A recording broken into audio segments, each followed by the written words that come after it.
अस्सलाम वालेकुम। आप देख रहे हैं लर्न ऑन यूट्यूब चैनल। आज हम पिक्सल लैब में एक लोगो बनाएंगे। अगर पिक्सल लैब की एप्लीकेशन आपके मोबाइल में है तो ठीक है, नहीं तो ये प्ले स्टोर से आसानी से डाउनलोड हो जाती है। पिक्सल लैब एप्लीकेशन की लिंक आपको डिस्क्रिप्शन में भी मिल जाएगी, आप वहाँ से भी डाउनलोड कर सकते हैं।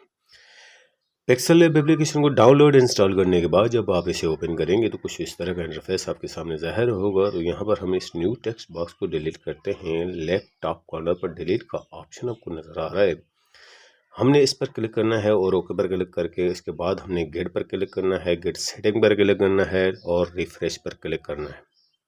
और यहाँ पर हमने 12 बाय 12 की गेट बनानी है, तो यहाँ पर हम 12 बाय 12 लिखते हैं और नेक्स्ट पर क्लिक करके फिर हम दोबारा 12 लिखेंगे और राइट पर क्लिक करके हम यहाँ से एग्जिट करेंगे।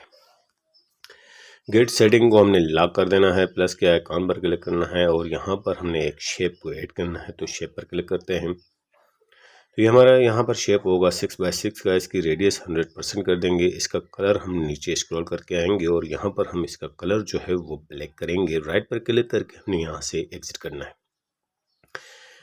फिर प्लस के आइकॉन पर क्लिक करना है और शेप एक और ऐड करना है, तो शेप पर क्लिक करेंगे और अब की बार हम यहाँ पर 4 बाय 4 का शेप ऐड करेंगे और इसका रेडियस हम 100% कर देंगे। इसका कलर वाइट ही रहने देंगे और राइट पर क्लिक करके हमने यहाँ से एग्जिट करना है। फिर हमने यहाँ पर दोबारा प्लस के आइकॉन पर क्लिक करना है और एक शेप हमने और ऐड करना है और अब की बार हमने इस शेप को कुछ यहाँ पर इस तरीके से प्लेसमेंट कर देना है। राइट पर क्लिक करके हमने यहाँ से एग्जिट कर लेना है।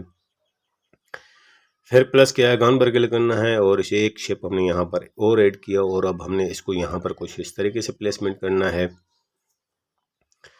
तो इस वाइट शेप को हमने यहाँ पर इस तरीके से प्लेसमेंट करने के बाद राइट पर क्लिक करके हमने यहाँ से एग्जिट कर लेना है और उसके बाद जनाब हमने यहाँ पर फिर प्लस के आइकॉन पर क्लिक करना है, शेप्स पर क्लिक करना है और यहाँ पर हमने एक और शेप ऐड किया और इसको अब हमने यहाँ पर कुछ इस तरीके से ऐड करना है। यहाँ पर ये आप देख सकते हैं और फिर हमने राइट पर क्लिक करके यहाँ से एग्जिट कर लेना है। फिर प्लस के आइकॉन पर हमने क्लिक करना है, एक शेप हमने और ऐड करना है और फिर हमने यहाँ पर इसका कलर जो है जनाब वो ब्लैक कर लेना है। इसका कलर यहाँ से ब्लैक करने के बाद हमने राइट पर क्लिक करके यहाँ से एग्जिट कर लेना है और लेयर पर क्लिक करना है। लेयर पर क्लिक करने के बाद मर्ज वाले ऑप्शन पर क्लिक करना है और इन तमाम एलिमेंट्स को हमने चेक मार्क करना है। तमाम एलिमेंट्स को चेक मार्क करने के बाद मर्ज वाले ऑप्शन पर क्लिक करेंगे, ओके पर क्लिक करेंगे, सेंटर वाले ऑप्शन पर आएंगे और यहाँ से इरेज कलर को इनेबल करेंगे और इसका टॉलरेंस हम बढ़ा देंगे। राइट पर क्लिक करके हमने यहाँ से एग्जिट किया, प्लस के आइकॉन पर क्लिक किया और फिर हमने दोबारा एक शेप और ऐड किया और अब इस शेप को हमने यहाँ पर कुछ इस तरीके से ऐड करना है, ये आप देख सकते हैं यहाँ पर। उसके बाद हमने इस शेप का कलर जो है वो ब्लैक कर लेना है। राइट पर क्लिक करके यहाँ से एग्जिट करेंगे। फिर हमने दोबारा प्लस के आइकॉन पर क्लिक करना है और फिर हमने यहाँ से एक शेप और ऐड करना है। तो इस शेप को अब हमने यहाँ पर कुछ इस तरीके से ऐड करना है। यहाँ पर ये देखें, इस तरीके से हमने इसको यहाँ पर ऐड करना है। ये हमारा तकरीबन 3 कॉलम का शेप होगा 1 बाय 3 का और इसका कलर भी हम ब्लैक करेंगे। राइट पर क्लिक करके हमने यहाँ से एग्जिट कर दिया। अब हमने दोबारा फिर जो है वो प्लस के आइकॉन पर क्लिक करना है, एक शेप हमने और ऐड करना है और अब की बार हमने ये 3 बाय 3 का यहाँ पर शेप ऐड किया है और इसका रेडियस 100% कर दिया। इसका कलर जो है वो हम ब्लैक कर देंगे और राइट पर क्लिक करके हमने यहाँ से एग्जिट कर देना है।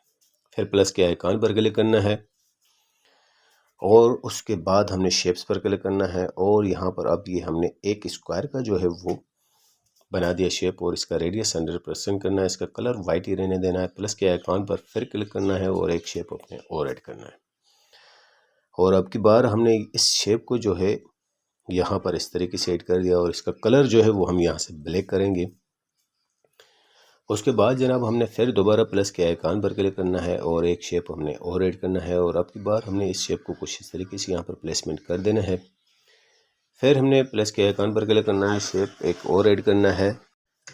इसके बाद हमने इस शेप को कुछ यहाँ पर इस तरीके से ऐड कर देना है और यहाँ से हम जनाब इसका कलर ब्लैक कर देंगे। राइट पर क्लिक करके हमने यहाँ से एग्जिट कर लेना है। फिर प्लस के आइकॉन पर हमने क्लिक करना है और एक शेप हमने और ऐड करना है। तो यहाँ पर हमने ये वाइट कलर का ही शेप ऐड करना है कुछ इस तरीके से। उसके बाद जनाब हमने लेयर पर क्लिक करना है। लेयर पर क्लिक करने के बाद अब की बार जो हमने एलिमेंट्स बनाए इन तमाम एलिमेंट्स को आपस में फिर मर्ज करना है। तो तमाम एलिमेंट्स को हम पहले चेक मार्क कर लेते हैं और उसके बाद जनाब हमने यहाँ पर मर्ज वाले ऑप्शन पर क्लिक करना है और ओके पर क्लिक करके इन तमाम को आपस में मर्ज कर लेना है। सेंटर वाले ऑप्शन पर आकर इरेज कलर को इनेबल करेंगे और इसकी टॉलरेंस हम बढ़ा देंगे।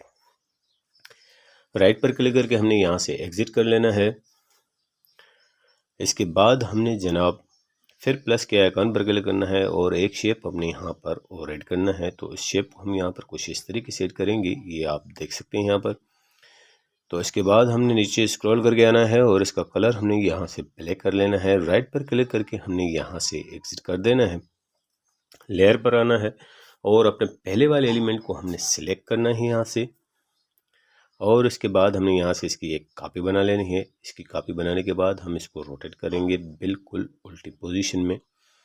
इस तरीके से हमने इसको रोटेट कर दिया और यहाँ पर नीचे हमने इसको प्लेस कर देना है। फिर लेयर पर आकर हमने इन तमाम एलिमेंट्स को आपस में मर्ज करना है। तो यहाँ पर आप ये देख सकते हैं कि हमारा लोगो जो है वो बन चुका है। अब की बार अब हम इसमें यहाँ पर इसको सिलेक्ट करेंगे और यहाँ पर हम इसे 3D शेप पर आएंगे। 3D शेप को हमने इनेबल करना है और डेप्थ इसकी जो है वो 16 करनी है। और अब हम इसका जो 3D शेप हमने इसको दिया है उसकी साइज़ हम यहाँ उसका कलर हमने यहाँ से चेंज करना है। तो यहाँ पर इसका कलर हमने इसकी शेप का सिलेक्ट करना है। उसके बाद हमने बैकग्राउंड पर आना है और बैकग्राउंड वाले कलर पर आना है। कलर को सिलेक्ट करना है और यहाँ से हमने इसका लिए बैकग्राउंड का कलर जो है वो एक सिलेक्ट करना है। आप कोई सा भी अपनी मर्ज़ी के हिसाब से सिलेक्ट कर सकते हैं। मैं यहाँ पर इसके लिए ये पिंक कलर यूज़ कर रहा हूँ। उसके बाद हमने सेव वाले ऑप्शन पर आना है और जनाब सेव एज इमेज पर क्लिक करना है। यहाँ से डिफ़ॉल्ट पर क्लिक करके अल्ट्रा को सिलेक्ट करना है और सेव टू गैलरी करना है। उम्मीद है कि आज का लोगो आपको पसंद आएगा।